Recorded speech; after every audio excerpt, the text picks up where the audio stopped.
बचपन से ही वह बेहद शर्मीला था। जब भी उसे स्कूल में कोई सवाल पूछना होता, उसका गला सूख जाता। जब भी उसे भीड़ के सामने बोलना पड़ता, उसकी आवाज कांपने लगती।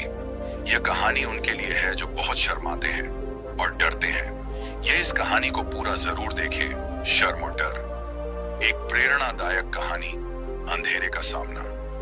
राघव एक छोटे से गांव का रहने वाला लड़का था। बचपन से ही वह बेहद शर्मीला था। जब भी उसे स्कूल में कोई सवाल पूछना होता, उसका गला सूख जाता। जब भी उसे भीड़ के सामने बोलना पड़ता, उसकी आवाज कांपने लगती। उसके दोस्त उसे चिढ़ाते, कहते, अरे राघव, तू तो हमेशा डर के मारे कांपता रहता है। उसका यह डर और शर्म धीरे धीरे उसकी आदत बन गए। वह खुद को किसी भी तरह की चुनौती से दूर रखता। लेकिन उसकी माँ जानती थी कि उसका बेटा बेहद होशियार और काबिल है। उन्होंने कई बार उसे समझाने की कोशिश की, पर राघव के दिल में जमी हुई शर्म और डर की परतें इतनी मोटी थीं कि वह खुद को रोक नहीं पाता था। एक दिन गांव में एक प्रसिद्ध वक्ता स्वामी विवेकानंद की शिक्षाओं से प्रेरित गुरुजी प्रवचन देने आए। उन्होंने कहा, डर केवल एक छाया है जो हमारे मन में बैठ जाती है। यदि हम इसे पहचान लें और इसका सामना करें, तो यह गायब हो जाती है। राघव उनकी बातें ध्यान से सुन रहा था।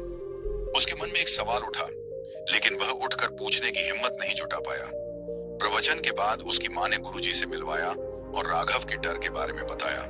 गुरुजी मुस्कुराए और बोले, राघव, क्या तुम अपने डर का सामना करने के लिए तैयार हो? राघव ने सिर झुका लिया। गुरुजी ने कहा, मैं तुम्हें एक कार्य देता हूं। कल गांव के चौक में खड़े होकर 5 मिनट तक बोलना। विषय जो भी हो, बस बोलना है। यह सुनकर राघव का चेहरा पीला पड़ गया। उसने सोचा, इतनी भीड़ के सामने बोलूंगा, लोग हंसेंगे। अगर मेरी आवाज कांप गई तो? लेकिन गुरुजी ने आश्वस्त किया कि वह बस बोलने की कोशिश करे, चाहे जैसे भी। अगले दिन पूरा गांव इकट्ठा हो गया। राघव चौक पर खड़ा था, लेकिन उसके पैर कांप रहे थे। वह बोलना चाहता था, पर गला सूख गया। तभी उसने देखा, उसकी मां गर्व से उसकी तरफ देख रही थी। गुरुजी मुस्कुरा रहे थे। राघव ने गहरी सांस ली और आंखें बंद कर ली। उसने सोचा, अगर मैंने नहीं बोला तो यह शर्मिंदगी हमेशा रहेगी, लेकिन अगर मैं बोलूं तो शायद यह डर कम हो जाए। उसने धीरे धीरे बोलना शुरू किया। पहले शब्द कांपते हुए निकले, लेकिन फिर उसने अपनी आवाज को मजबूत किया। जब उसने अपनी बात खत्म की तो पूरा गांव तालियां बजा रहा था। भीतर कुछ बदल चुका था। पहली बार उसने महसूस किया कि डर सिर्फ एक मानसिक जंजीर है, और अगर इसे तोड़ दिया जाए तो दुनिया बदल सकती है। इसके बाद राघव ने खुद को चुनौती देनी शुरू की। हर दिन वह एक नई स्थिति में खुद को रखता, जहां उसे अपने डर का सामना करना पड़ता। धीरे धीरे उसकी आवाज में आत्मविश्वास आने लगा। कुछ वर्षों बाद वही राघव एक सफल वक्ता बना। जिस गांव में लोग उसे शर्मीला और डरा हुआ समझते थे, उसी गांव में अब लोग उसे सुनने के लिए इकट्ठा होते थे। जब किसी ने उससे पूछा, तुमने अपने डर को कैसे हराया?